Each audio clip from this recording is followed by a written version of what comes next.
Here we go. I got my lower bonus. It's all mounted. Looks really nice. I have to reprint the grays, which I did today.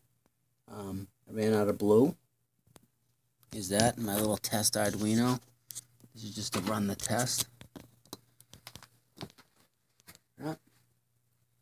Start all over.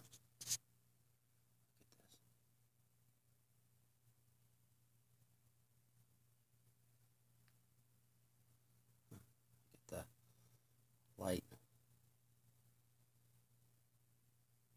As far as you can tell, look, if I put it up close, see these rounded corners and how nice this looks?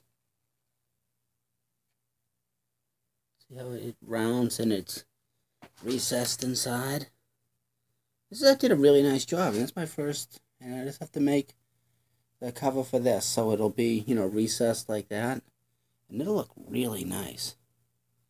I might even push this over to the left a little because, you're never going to have more than 9 balls in play, right?